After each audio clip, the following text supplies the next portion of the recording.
नमस्कार दोस्तों, जय श्री गणेशाय नमः। प्रिय बंधुओं, 17 सितंबर 2024 गणेश विसर्जन से पहले घर ले आना, यह एक गुप्त चीज होगी। हर मनोकामना पूरी घर में टिकने लगेगा। पैसा इतना धन आएगा कि संभले नहीं संभलेगा। दोस्तों, गणेश चतुर्थी का पर्व हम धूमधाम से मनाते हैं और मनाया भी क्यों ना जाए, क्योंकि गणपति बाप्पा को कहा गया है कि विघ्नों को हरने वाले, कष्टों को हरने वाले और सुख को लाने वाले श्री गणेश जी हैं और इनका आगमन हो चुका है। इनका आगमन भक्तों के लिए अति उत्तम, अति शुभ होता है।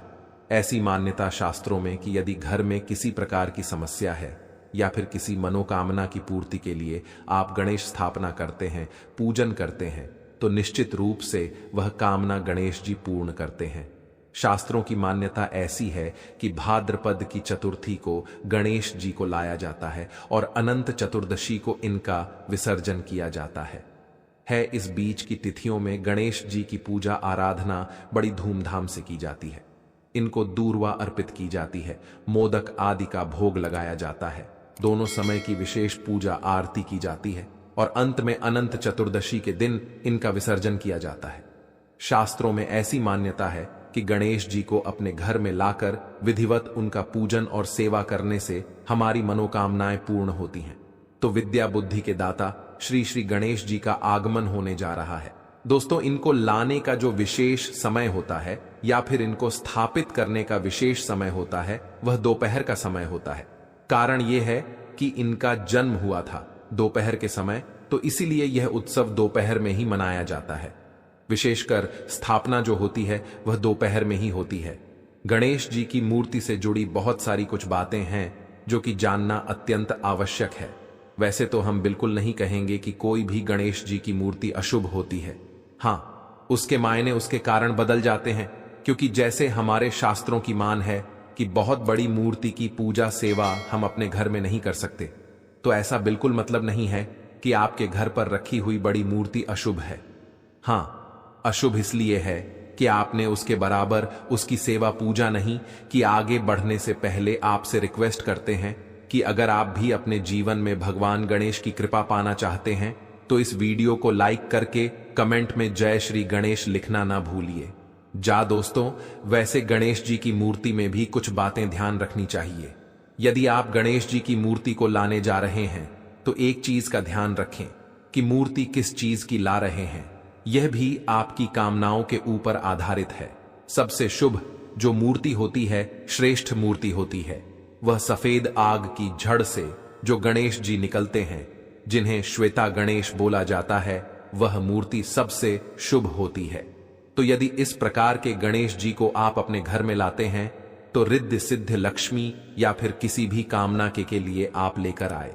यह मूर्ति बहुत ज्यादा श्रेष्ठ होती है, लेकिन यह मूर्ति बहुत कम प्राप्त होती है, क्योंकि जब आग का पौधा काफी पुराना हो जाता है तब उसकी जड़ से गणेश जी की आकृति निकलती है और यह आकृति काफी शुभ होती है।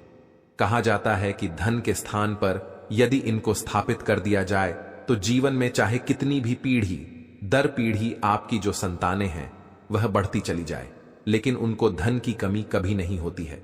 तो खैर, चलिए, यह गणेश जी तो नहीं मिलेंगे। यदि मिले तो जरूर लाइए। और आपको एक चीज ध्यान रखनी है, यदि आप अपने घर में पूजा प्रार्थना के लिए गणेश जी की स्थापना करना चाहते हैं, इनको रखना चाहते हैं, लाना चाहते हैं, तो आप हमेशा बैठी हुई प्रतिमाएं ही लाए, क्योंकि शास्त्रों में कहा गया है कि बैठे हुए गणेश की पूजा आराधना घर में करने से लक्ष्मी की कृपा होती है, कामनाओं की पूर्ति होती है। तो यदि घर में आप गणेश जी को लाने की सोच रहे हैं या फिर लाने वाले हैं तो बैठी हुई प्रतिमा का ही चयन करें। अगली चीज है कि गणेश जी की प्रतिमा लाते समय घर के लिए लाए या फिर ऑफिस के लिए लाए, उसमें फर्क हो सकता है।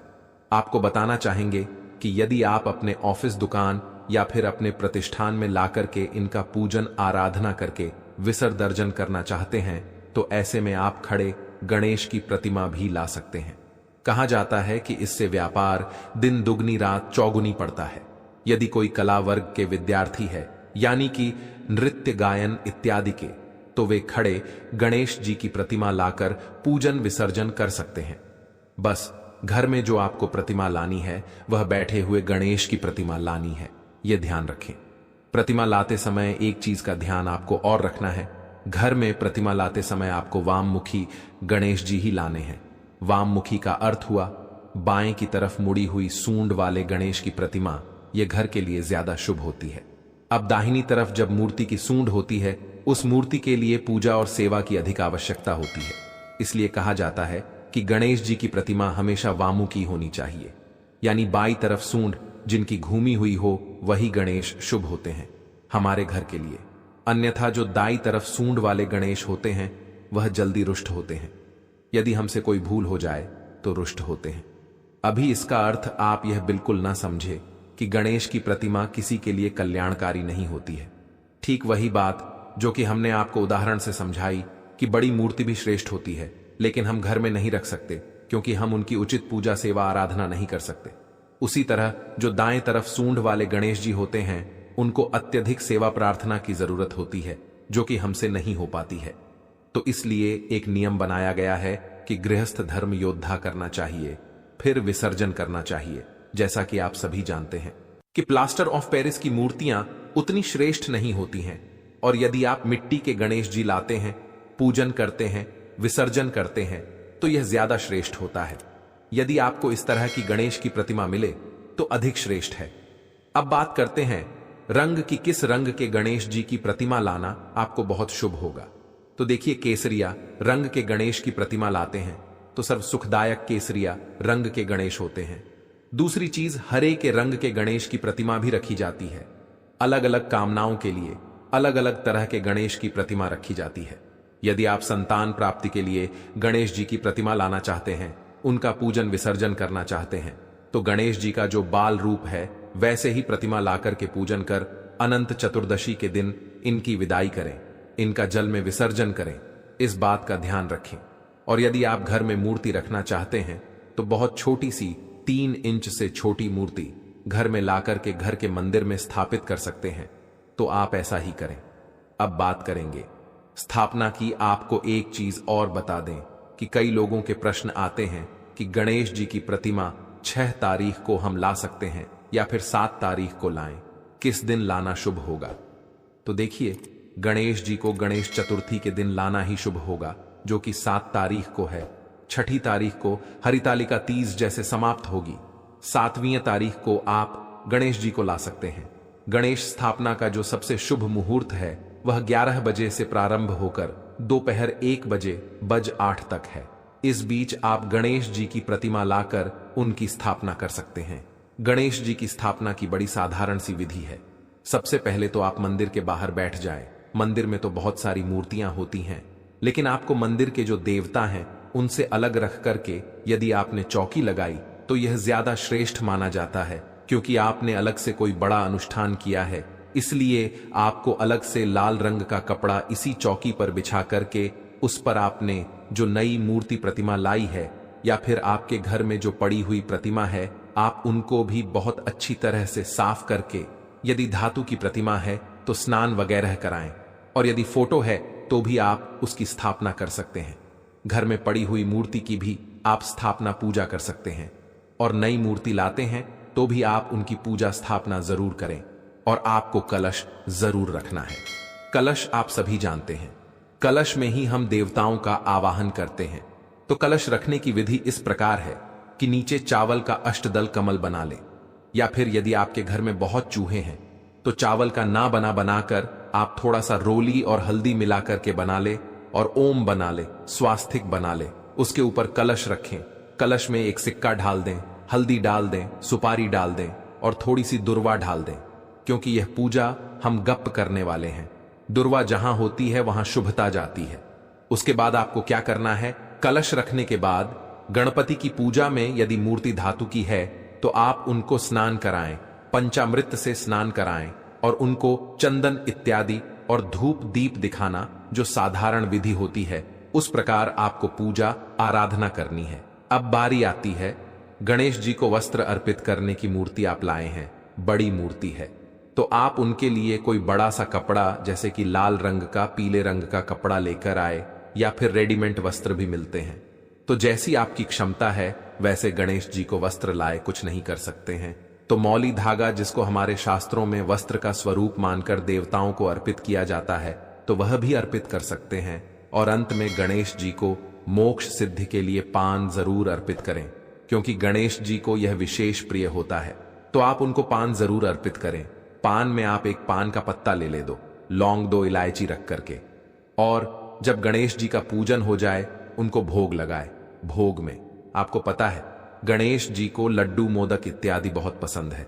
आप घर में विशेष प्रिय व्यंजन बना करके भी इनको भोग लगा सकते हैं। पूरे दिन यदि आप घर में व्यंजन बनाकर भोग लगाते हैं तो वह बहुत शुभ होगा। पूरे दिन का अर्थ यह बिल्कुल नहीं है। जितने दिन गणेश जी की स्थापना होती है, आपको उतने दिन के लिए ही गणेश जी को लाना है। आप 1 दिन के लिए भी ला सकते हैं, 3 दिन के लिए, 1.25 दिन के लिए, 5 दिन के लिए, 5वां दिन के लिए भी गणेश जी को ला सकते हैं। और 1 दिन के लिए भी आप गणेश जी की पूजा कर विसर्जन कर सकते हैं।